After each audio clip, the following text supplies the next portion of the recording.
حضرت واصل بن اسقر رضی اللہ تعالیٰ عنہ صحابی تھے، ان کے پاس ایک شخص گیا، اس نے جا کے نا تو ان کے گھر سے اونٹنی خریدی۔ امام بہقی نے لکھا ہے جب خرید کے لائے تو رستے میں ان کے بیٹے نے بیچی یا گھر کے کسی اور فرد نے جب خرید کے لائے تو جناب واصلہ بن اسقر رضی اللہ تعالیٰ عنہ کی ملاقات ہوئی تو آپ پوچھنے لگے بھائی یہ تو اونٹنی میری ہے، میرے گھر سے خرید کے لائے ہو؟ کہا ہاں۔ فرمانے لگے تم نے کیا کرنا ہے اونٹنی کا؟ بک گئی، ٹھیک ہو گیا، ہوش میں عقل میں خرید کے لایا، بات ختم ہو گئی۔ بلکہ ہم تو کہتے ہیں وہ لکھا ہوتا ہے دکانداروں نے خریدا ہوا مال واپس، واہ جی واہ، یہ کس کا فتویٰ ہے؟ یہ خریدا ہوا مال واپس کس کا فتویٰ ہے؟ یہ ساڈا اپنا۔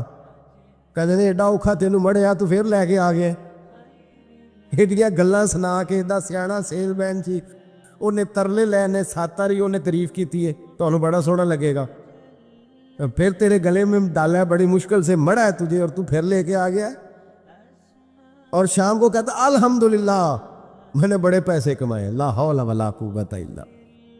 سارا دن جھوٹ بولا، فریم کیا، اس پہ اللہ کا شکر ادا کرنا۔ بندہ لے کے آ رہا ہے ان کے گھر سے، کہاں سے خریدی؟ تو صحابی کہنے لگے آپ کے گھر سے۔ فرمایا میری اونٹنی ہے لیکن تمہیں اس کے عیب کا پتہ ہے؟ او بھائی یہ دھرتی پہ بسنے والے لوگ تھے، یہ میرے نبی پاک کے تیار کیے ہوئے تھے، تمہیں پتہ ہے اس اونٹنی کے عیب کا؟ کہ یار تو عجیب آدمی ہے، کوئی عیب بھی بتاتا ہے اپنے جانور کے۔ فرمانے لگے چل تو یہ بتا گوشت کھانے کے لیے خریدی ہے یا سفر کرنے کے لیے؟ کہا میں نے تو اس پہ بیٹھ کے حج کرنے جانا ہے۔ فرمانے لگے چل بھی میرے ساتھ واپس آپ پیسے لے لے، گوشت کھانے کے لیے اچھی ہے، دودھ دینے کے لیے اچھی ہے، پر یہ سفر کے لیے اچھی نہیں، تیرے کام نہیں آئے گا۔ اب وہ صحابی ساتھ ساتھ چل رہے ہیں اور کہنے لگے یار میں نے خرید لی تھی، پیسے دے دیے تھے، مرضی سے سودا کیا تھا، میں نے پوچھا بھی نہیں تھا سفر کی کیسی ہے، تو نے یہ کیوں کیا؟ تو حضرت واصلہ رونے لگے، فرمانے لگے کیا کروں، میں رسول اللہ کا غلام ہوں، کیا کروں، نبی پاک کا غلام۔ رونے لگے، فرمانے لگے میرے مصطفیٰ کریم علیہ السلام نے فرمایا فرشتے لعنت کریں گے اگر تو ایبی چیز بیچ ڈالے گا۔ کیا کروں، نوکر اس گھر کا ہوں، جس گھر کی نوکری مجھے دھوکے کی اجازت ہے، میں اس گھر کا نوکر ہوں، مجھے اجازت نہیں دیتی، مجھے اجازت۔ ہم کہتے ہیں جی میرا مالک کہتا ہے، تو اپنے مالک کی چھوڑ، تو کونین کے مالک کی مان، تو اپنے مالک کی چھوڑ، تو عرش کے مالک کی مان، تو چھوڑ دنیا دار مالک کی، اس مالک کی مان جس نے تجھے پیدا کیا ہے، تجھے رزق دیتا ہے۔ دنیا کے مالک کی بات کر رہا ہے۔ میرے نبی پاک صلی اللہ تعالی علیہ وسلم باہر نکلے، رات کو مدینے میں ٹھنڈی ہوائیں چلی ہے، رم جھم برکھا برسی ہے، مدینہ سارا ٹھنڈا کر گئی ہے، پہلے ہی بڑا ٹھنڈا ہے، پر خدا کے کرم سے مدینے میں اور ٹھنڈ کوئی۔ حضور سویرے نکلے، بازار میں گئے، غلے کا ڈھیر پڑا ہے، نبی پاک کی نظر پڑی، حضور پہنچے تو غلے کا ڈھیر ہے، سارا خشک ہے۔ محبوب نے فرمایا رات کو بارش ہوئی ہے، تیرے غلے میں پڑی نہیں، تیری گندم خشک رہ گئی، رات اتنی بارش ہوئی۔ نبی پاک پردہ پوش ہے کہ نہیں؟ بولے سارے۔ میرے اعلیٰ حضرت فرماتے ہیں قیامت میں ہمارے عیب چھپیں گے تب جب مصطفیٰ اپنی چادر میں چھپائیں گے۔ وسعتیں دی ہیں خدا نے دامن محبوب کو، عیب کھلتے جائیں گے اور وہ چھپاتے جائیں گے۔ حضور پردہ پوش ہے نا، لیکن دھوکے باز کی نبی پاک پردہ پوشی نہیں کرتے، جو دھوکہ دے۔ اگرچہ اس صحابی کے بارے میں محدثین نے یہ لکھا ہے کہ وہ دھوکہ نہیں دینا چاہ رہے تھے، ان کو بھی اس مسئلے کا پتہ ہی نہیں تھا، جب پتہ چلا تو پھر دوبارہ انہوں نے یہ کام نہ کیا۔ اللہ کے حبیب صلی اللہ علیہ وسلم پہنچے، فرمایا تیرے غلے پہ، تیری گندم پہ بارش ہی نہیں ہوئی۔ حضور نے اپنی آستین کو چڑھایا، بازو اوپر کیا، اور حضور نے گلے کے اندر ہاتھ ڈالا، اندر سے جا کے حضور گیلی گندم اٹھا کے باہر لائے، اور نبی پاک صلی اللہ علیہ وسلم نے فرمایا یہ کیا ہے؟ جب ان کی گردن جھکی تو میرے مصطفیٰ نے فرمایا سنو، من غشا فلیس منا، جو دھوکہ دے میں اسے اپنی امت میں شامل نہیں کرتا، ہم میں سے نہیں ہے جو دھوکے دے، فریب کرے، مکر کرے۔ دجل کرے، فراڈ کرے، بے ایمانی کرے، تھوڑے سے نفع کے لیے، تھوڑے سے. اب تو لوگ ہنستے ہیں، دھوکے پہ مسکرایا جاتا ہے. گوالے سے پوچھا، دودھ بیچنے والے سے، اور یہ صرف دودھ بیچنے والے کی بات نہیں، سب کا ہی رنگ نرالا ہے، سب کا ہی انداز نرالا، سب ہی تعریفیں کر رہے ہیں اپنے مال کی. سارے دو وہ گزر گئے لوگ. امام اعظم ابو حنیفہ رحمۃ اللہ علیہ، ذرا بادل ہوتے تھے تو کپڑے کی دکان تھی، بند کر دیتے تھے دکان. فرماتے تھے گاہک کو صحیح نظر نہیں آئے گا تو کوئی ایسی چیز نہ خرید کے لے جائے جس کی اسے پوری خبر نہ ہو. وہ گزر گیا زمانہ. اب تو اللہ معاف کرے، حالات اس قدر بگڑ گئے. دودھ بیچنے والے سے کہا جاتا ہے صاحب پانی بڑا ہے دودھ میں، کہتا ہے آج کل بھینسیں پانی زیادہ پیتی ہیں، گرمی بڑی سخت ہے. مذاق اڑاتا ہے. ایک چوری، اوپر سے اس کا اظہار اعلانیہ. میں نے ایسے لوگ بھی اپنے کانوں سے سنے ہیں جو گوالے سے کہہ رہے ہیں، دودھ بیچنے والے سے، صاحب اور یار پانی ڈالنا ہوتا ہے تو صاف تو ڈال لیا کر، تو گندی ندی کا پانی ڈال کے لے آتا ہے. کہتا ٹھیک ہے جناب آج کے بعد. شرم نہیں آتی یہ باتیں کرتے؟ خدا کی دھرتی پر کھڑے ہو کے اللہ کے قانون کو چیلنج کرتے ہیں لوگ. اعلانیہ گناہ کرتے، اعلانیہ سرعام، کوئی پوچھنے والا نہیں. حیا ختم ہو گئی، دل سے یہ سوچ ختم ہو گیا کہ ہم کیا گفتگو کر رہے ہیں. بڑے بڑے رنگ ہیں، بڑے بڑے انداز ہیں لوگوں کے. حضرت ابو ہریرہ رضی اللہ تعالیٰ عنہ کھڑے تھے تو ایک آدمی دودھ میں پانی ملا رہا تھا. حضرت ابو ہریرہ کی چیخیں نکل گئی، رو پڑے. لوگ کٹھے ہوئے کہنے لگے حضور آپ تو کیا ہوا؟ وہ پانی ملانے والا بھی آ گیا. حضور آپ کیوں رو رہے ہیں؟ فرمایا قیامت کے دن تجھے جو سزا ملے گی وہ سزا یاد کر کے میری آنکھوں میں آنسو آ گئے. تجھے جو سزا ملے گی میری آنکھوں میں آنسو آ گئے. حضور کیا سزا ملے گی؟ تو حضرت ابو ہریرہ رضی اللہ تعالیٰ عنہ فرماتے ہیں یہ دودھ رب تیرے سامنے رکھے گا اور تجھ سے اللہ فرمائے گا چل اس سے پانی علیحدہ کر. اللہ تجھے سزا دے گا. میں ایک شخص کی مثال دے رہا ہوں لیکن اس سے مراد صرف گوالہ نہیں، یہ بات بڑی دور تک جاتی ہے، بڑی دور تک جاتی ہے، بڑی دور تک. یہاں جس کے ہاں سے دودھ خریدا جاتا ہے وہ تو جب بھینس کا دودھ دھونے لگتا ہے تو پہلے ہی پانی رکھ لیتا ہے. اللہ ماشاءاللہ یہ کئی گھروں سے نقص واقعہ ہو کے آتا ہے، ایک جگہ پہ نہیں ہے. یہ بڑی دور تک حالات بگڑے ہوئے. حضرت ابو ہریرہ فرمانے لگے رب کریم قیامت کے دن تجھ سے فرمائے گا چل علیحدہ کر، دودھ سے پانی بتا کر لے گا. کہنے لگا حضور ڈالا تو جا سکتا ہے، نکالا نہیں جا سکتا. فرمانے لگے پھر تیرا دوزخ سے نکلنا بھی مشکل ہے. تو دے بچوں کو کما کے کھلا، موج کر. اب تو یہاں تک تماشا لگ گیا ہے. میں ایک رپورٹ پڑھ رہا تھا کراچی میں ایسی بھی دکانیں پکڑی گورنمنٹ نے کہ جہاں دودھ کے اندر کیمیکل ملایا جاتا ہے گاڑھا کرنے کے لیے، اور اس کیمیکل نقصان یہ ہے اس کیمیکل کا کہ وہ کینسر کا باعث بن جاتا. 2 کلو دودھ کی خاطر قتل کر دیا ایک انسان کو، 400-500 کی خاطر مار دیا بیماری لگا کے، بچے یتیم کر دیے، عورتیں بیوہ کر دی، گھر اجاڑ دیے تھوڑے سے دھوکے کے لیے، اتنی سی دنیا داری اکٹھی کرنے کے لیے. یہاں دوائیاں جعلی نہیں بک رہی، یہاں لوگ ملاوٹ والی، اتنے لوگ کھڑے ہیں ڈاکٹر کے دروازے پر اور تعریفیں کر رہے ہیں ڈاکٹر صاحب اس کمپنی کی کیوں لکھ کے دیتے ہیں ڈاکٹر صاحب اس کمپنی کی دوائی. انہیں خبر نہیں کہ کیا حال ہے. موت بیچتے ہو پھر سمجھتے ہو جنت میں جاؤ گے. ام حسبتم ان تدخلوا الجنہ، اتنا آسان سمجھ لیا لوگوں نے. میرے رسول پاک صلی اللہ علیہ وسلم نے فرمایا جس کا دوست، جس کا بھائی، جس کا پڑوسی اس کے بوائق سے محفوظ نہ ہو وہ آدمی جنت میں نہیں جائے گا. صحابہ نے کہا حضور یہ بوائق کیا ہے؟ فرمایا ظلم اور دھوکہ. جس نے پڑوسی کو بھی دھوکہ دینے سے وہ باز نہیں رہا. لوگ شکوہ کرتے ہیں، کہتے ہیں لوگ دنیا ساری دھوکے باز ہو گئی ہے. لوگ سارے، کسی نے ملا رومی سے کہا تھا حضور سارے لوگ ہی دھوکے باز ہیں. فرمایا تو اپنا تجربہ کرنا، تجھے اس لیے سارے دھوکے باز ملتے ہیں کہ تیرے اپنے اندر بڑا دھوکا ہے. اپنے اندر خلوص پیدا کر، اللہ تجھے بڑے خلوص والے لوگ عطا فرمائے گا. تو خود اس سے یاری لگاتا ہے، دھوکے کے رنگ میں لگاتا ہے. تیری ہر دوستی اس لیے کہ تو نفع کتنا لے سکتا ہے. میرے مصطفیٰ کریم سید عالم صلی اللہ علیہ وسلم نے اپنی امت کو منع فرمایا. فرمایا خبردار، تمہارا رنگ ایک ہونا چاہیے، تمہارا روپ. میری باتوں کی سمجھ آ رہی ہے آپ کو؟ دھوکہ دینا، فریب کرنا، فراڈ کرنا. حضرت عیسیٰ علیہ السلام کے پاس ایک شخص آیا، کہنے لگا میں نے آپ کے ساتھ رہنا ہے ہمیشہ.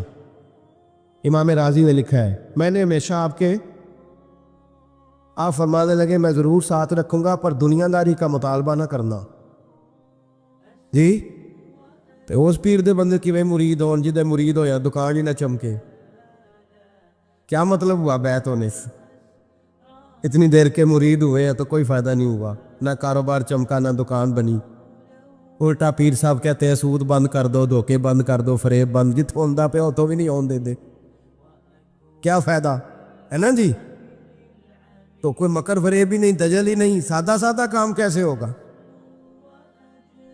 حضرت عیسیٰ علیہ السلام کہنے لگے میرے ساتھ رہنا ہے تو دنیا داری سے، بولیے دنیا داری سے بچنا. کہنے لگا جی بالکل صحیح ہے. آپ فرمانے لگے چلو ٹھیک ہے. حضرت عیسیٰ نے چاہا کہ اس کا امتحان کرے. فرمایا پہلے دن وہ آیا ہے صحبت صلح میں رہنے کے لیے، خیر سیکھنے کے لیے. حضرت عیسیٰ علیہ السلام فرمانے لگے کتنی روٹیاں کھائے گا؟ کہنے لگا ایک. آپ نے 3 روٹیاں منگوائی، ایک خود کھائی، ایک اس کو کھلائی، تیسری وہیں رکھی. اور جناب عیسیٰ دریا پہ وضو کرنے تشریف لے گئے. واپس آئے تو روٹی کوئی نہیں تھی وہاں. فرمایا روٹی کس نے کھائی ہے؟ کہنے لگا کوئی پتہ نہیں. جناب عیسیٰ علیہ السلام نے نا اس کو معجزہ دکھایا. ایک ہرن جا رہی تھی، اس کے ساتھ 2-3 چھوٹے چھوٹے بچے تھے. حضرت عیسیٰ علیہ السلام نے ہرن کا ایک بچہ پکڑا، اس کو ذبح کیا. ہرن بھی کھڑی ہو گئی، باقی بچے بھی کھڑے ہو گئے. ذبح کیا اور ذبح کر کے اس کا گوشت بھونا، اس کو بھی کھلایا، خود بھی اتنا کھایا کہ سیر ہو گئے، ڈکار آنے لگے. فرمایا کھایا ہے نا تم نے؟ لگا حضور کھایا ہے. فرمایا پیٹ میں بھی ہے؟ کہا ہے. ہرن کے ایک بچے کی ہڈیاں پڑی ہوئی تھی. جناب عیسیٰ نے ساری ہڈیاں کٹھی کر کے فرمایا کم باذن اللہ، اللہ کے حکم سے کھڑا ہو جا. وہ ہرن کا بچہ پھر زندہ ہو گیا. آپ فرمانے لگے ہرن کے بچے کا گوشت تیرے پیٹ میں بھی ہے، میرے پیٹ میں بچہ وہ جا رہا ہے. اب تو بتا دے روٹی کس نے کھائی ہے؟ اب تو بتا دے. کہنا جی کوئی پتہ نہیں، مجھے پتا. حضرت عیسیٰ علیہ السلام اس کو ساتھ لے گئے، دریا کے اس پار جانا تھا. فرمایا ہاتھ پکڑا چلو گزرو. دریا میں پیر رکھا، اس کا بھی اپنا بھی. کہنے لگا جی ڈوب جاؤں گا. فرمایا تو میرے ساتھ ہے، تجھے معجزہ دکھانا ہے، اللہ کی قدرت دکھانی ہے. پیر رکھا دریا میں، پیدل چلتے ہوئے دوسرے کنارے چلے گئے. کوئی ڈوبا نہیں، پیر بھیگا نہیں. فرمایا اتنی بڑی تو نے معجزہ دیکھا، اب تو بتا دے روٹی کس نے کھائی ہے؟ کہنے لگا جی پتا، مجھے خبر. اللہ کے ساتھ سارا ہی پتا ہوتا ہے. پتہ نہیں مجھے، بولے بن جاتے ہیں نا منٹ میں. حضرت عیسیٰ کہنے لگے میں اللہ کا پیغمبر ہوں، مجھے منوانا آتا ہے.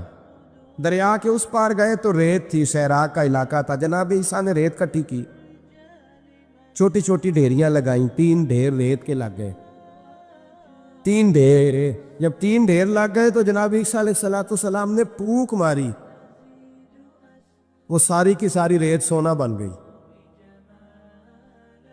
حضرت عیسیٰ علیہ السلام کہنے لگے یہ 3 حصے سونے کے، ایک حصہ میرا ہے، ایک تیرا ہے، اور تیسرا اس کا جس نے تیسری روٹی کھائی ہے. کہنے لگا جی میں نے ہی کھائی ہے.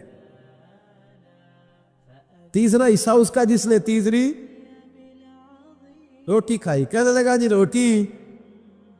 فوراً مان گیا بے قدرہ کچھ قدر نہ جاتی، کیتی خوب تسلی ہو، اے دنیا دار پجاری زردے کتیاں دے گل ٹلی ہو. میں نہیں کھائی ہے. وہ میاں صاحب کمال کر گئے. وہ ایک شخص لے گیا میاں محمد بخش علیہ رحمہ کو تانگے پہ بٹھا کے کہنے لگا یہ پہلی بھی میری، وہ بھی میری، وہ باغ بھی میرا، یہ میرے چاچے کی، وہ میرے تائے کی، یہ میرے دادے کی، بڑے مالدار ہیں.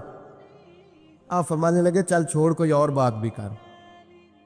نہیں جی نہیں، وہ فلانی شے بھی میری. آپ فرمانے لگے یہ بتا تجھ سے پہلے کس کی تھی؟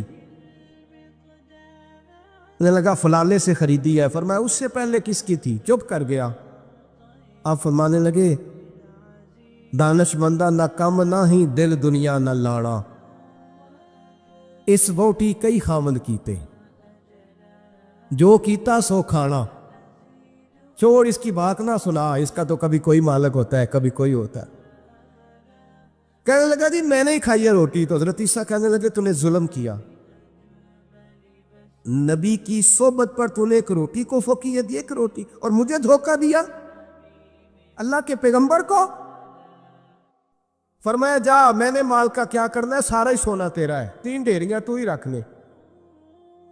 حضرت عیسیٰ کہہ کے گزرے تو پیچھے سے ڈاکو آ گئے، تلواریں ہاتھ میں، 2 ڈاکو، سونا پڑا ہوا دیکھا. کہنے لگے تیرا ہے؟ کہا میرا ہے. کہا اٹھ دوڑ جا، تجھے قتل کر دیں گے. منت کرنے لگا. کہنے لگا یار اس طرح کرو نا، بانٹ کے کھاتے ہیں، بانٹ کے کھا لیتے. بات طے ہو گئی، ایک ایک ڈھیری کے مالک ہو گئے. اب وہ بات چیت ہونے لگی، نام پتہ واقفیت ہو گئی، تعارف ہو گیا. اب وہ جو 2 ڈاکو تھے ان کو وہ شخص کہنے لگا بھوک لگی ہے یار کو روٹی کھاؤ. کچھ پیسے دے کے ایک کو بھیجا. وہ جو 2 ڈاکو تھے ان میں سے جو کمزور تھا اس کو بھیجا کہ جاؤ کھانا لے کے آؤ. وہ کھانا لینے گیا تو پیچھے سے کہنے لگا تیرا رشتہ دار ہے؟ کہا نہیں. کوئی تعلق؟ کہنے لگا کوئی نہیں. آدھا حصہ کیوں دیتے ہو؟ کہنے لگے کمزور سا بندہ ہے، روٹی شوٹی لا دیتا ہے، میرے کام شام کرتا ہے، تو میں اس کو آدھا. اس نے کہا دفع کرو، چھوٹے چھوٹے کام کرتا ہے تم آدھا حصہ دیتے ہو. آتا تو پکڑ کے قتل کر دیتے ہیں، سونا آدھا آدھا بانٹیں گے. ٹھیک ہو گیا جی. وہ جو روٹی لینے گیا تھا وہ بھی کہنے لگا مجھے تو نوکر سمجھا ہوا ہے نا، کھانے میں لاؤں، پانی میں لاؤں، بستر میں بچھاؤں. آج اتنا سونا ہاتھ آیا، بڑا ڈاکہ لگا، ان کو قتل کرتا ہوں نا دونوں کو تو سونا میں قبضے میں کرتا ہوں. اس نے بھی دھوکہ دینے کا ارادہ کیا، کھانے میں زہر ملایا. امام راضی فرماتے ہیں وہ زہر ملا کھانا لے کے پہنچا، روٹی رکھی تھی. ان دونوں نے یک بارگی حملہ کیا، اسے قتل کر دیا. قتل کر کے لاش دریا میں پھینکی. مست ہو کے کھانے لگے. جب سیر ہوئے تو پھر پیٹ کٹنے لگا، انتڑیاں ٹوٹنے لگے، ناک منہ کان ہر چیز سے خون نکلنے لگا. چیخے مارتے کچھ سارا سونا لے لے ہمیں بچا لے، سارا کچھ لے لے جان بخش دے. رونے لگے، تڑپنے لگے، لیکن اب کوئی بچانے نہیں آیا، کوئی داد رسی کو نہ آیا. 3 لاشیں، ایک دریا میں، دوسری وہاں، مر گئے، مردہ ہو گئے. حضرت عیسیٰ علیہ السلام چند گھنٹوں کے بعد گزرے تو لوگوں نے کہا حضور یہ کیا ہے؟ فرمایا دنیا داری کا انجام، لالچ کا انجام، دھوکے کا انجام، فریب کا انجام. او بھائی بیماری لگ گئی سیٹھ صاحب کو، مالدار صاحب کو، چودھری صاحب بیمار ہو گئے،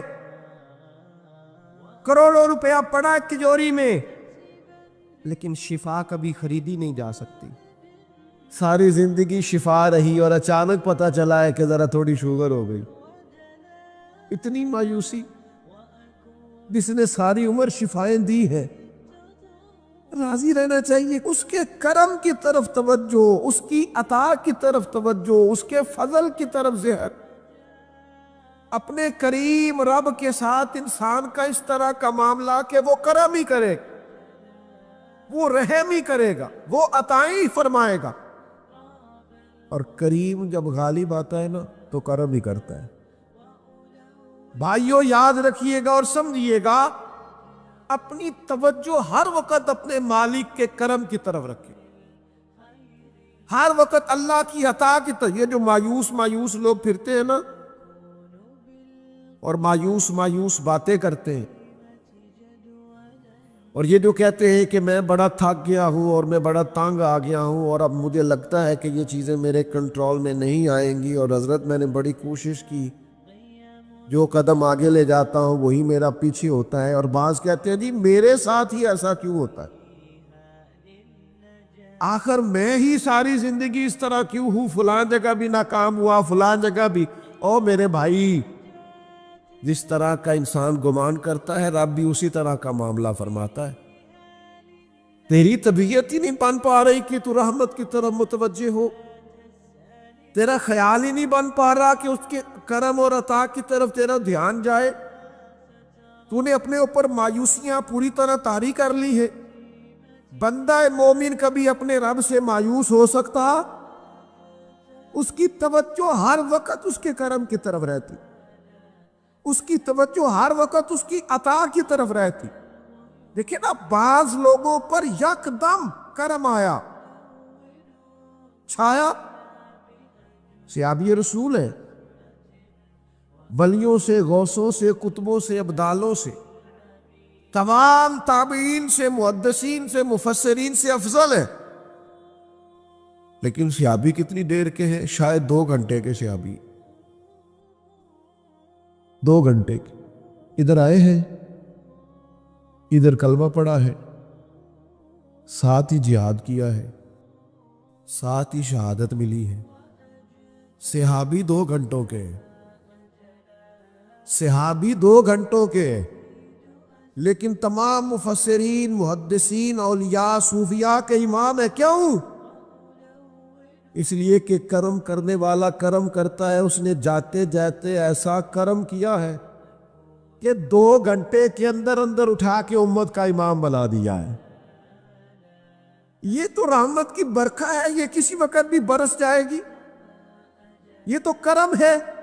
دیکھیں نا، ان لفظوں کا ذرا حسن دیکھیں۔ نبی کریم علیہ السلام فرماتے ہیں بندہ ساری زندگی جہنمیوں والے کام کرتا ہے، دوزخیوں والے کام کرتا ہے، سزا والے کام کرتا ہے، لیکن جاتے جاتے نا کوئی ایسا جملہ بول دیتا ہے آخر میں کہ اس کی ایک بات کی وجہ سے نا اللہ اس کے لیے جنت کا فیصلہ فرما دیتا ہے۔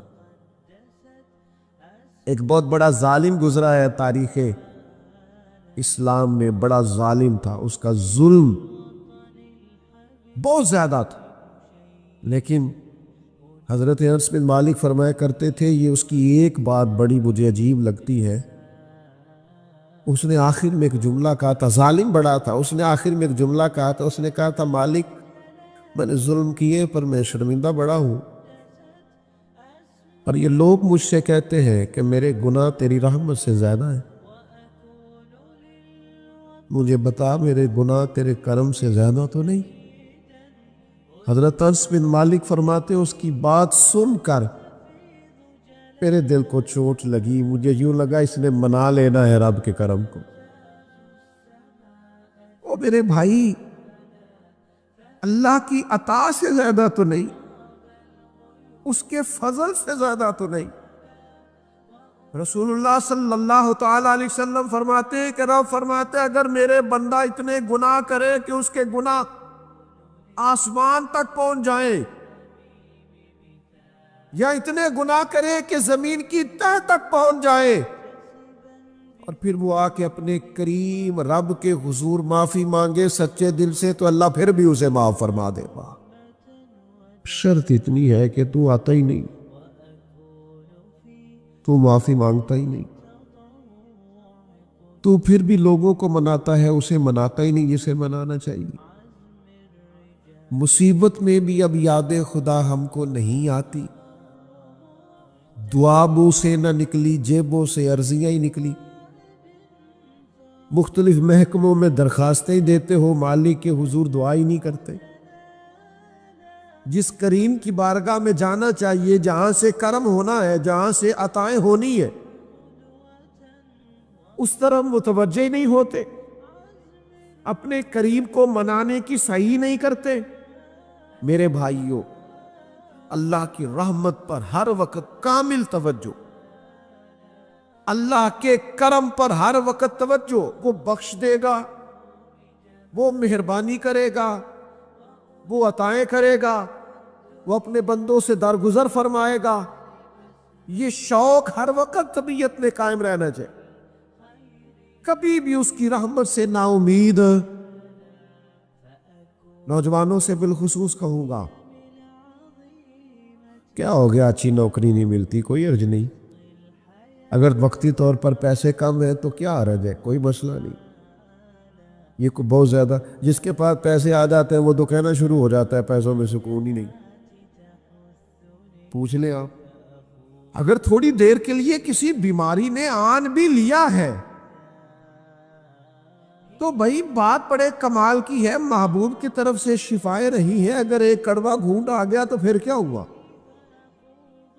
ایک اگر وہاں سے کڑوا، وہ بڑی معروف بات ہے نا، سلطان محمود غزنوی کنو کھا رہے تھے تو انہوں نے پہلا ٹکڑا کنو کا، اس کا پہلا حصہ جو اسے کھولا، اس کی جو کاشیں ہوتی ہیں اس میں سے پہلا ٹکڑا ایاز کو دیا تو ایاز گٹ گٹ کر کے کھا گیا، دوسرا بھی دیا تو کھا گیا، تیسرا بھی دیا، چوتھا مامون نے اپنے منہ میں ڈالا تو تھوک دیا، کہنے لگا خو اتنا کڑوا، کسیلا، بد ذائقہ، اسی نے اگل ڈالا اس کو۔ تو بعد میں کہنے لگا یار تو سارے کڑوے کھا گیا ہے۔ تو یاز کہنے لگا بادشاہ تیرے ہاتھوں ساری زندگی میٹھے ملے، اب یہ 2-3 کڑوے مل جاتے اور میں اس طرح سے ان کو اگل ڈالتا تو یہ کوئی آئین وفاداری۔ امام غزالی کہتے ہیں نبی پاک کی بارگاہ میں ایک سادہ بندہ آ گیا، ہم سادے بندے کہتے ہیں، عرب کے لوگ بدو کہتے تھے، ایک بدو آ گیا، اس نے آتے ہی السلام علیکم کے بعد فوراً حضور سے پوچھا یا رسول اللہ یہ بتائیں قیامت والے دن حساب کس نے لینا ہے؟ سبحان اللہ، قربان جائیں، انداز دیکھیے نا اپنی روایتی سادگی میں، قیامت میں حساب کس نے لینا ہے؟ تو نبی کریم نے فرمایا حساب اللہ نے لینا ہے، سادی سی بات۔ تو اس بندے نے نا اپنی چادر کو سمیٹا، کندھے پہ رکھی اور چلنے لگ گیا۔ تو حضور فرمانے لگے کوئی بھئی تو نے سوال پوچھا ہے، کوئی تبصرہ بھی تو کرنا۔ ایک بندہ سوال کا جواب لیتا ہے نکل جاتا ہے۔ کہنے لگا یا رسول اللہ آپ نے بتا تو دیا ہے کہ حساب اللہ نے لینا ہے۔ تو حضور فرمانے لگے پھر؟ تو کہنے لگا یا رسول اللہ کریم جب غالب آتا ہے تو کرم ہی کر دیا کرتا۔ اس کا ترجمہ اپنی زبان میں کروں، اپنی بولی میں کروں؟ وہ حضور کی بارگاہ میں عرض کرنے لگا یا رسول اللہ جے اللہ نے حساب لینا پھر خیر ہے۔ کہنے لگا یا رسول اللہ کریم جب غالب آتا ہے تو کرم ہی کرتا ہے، قربان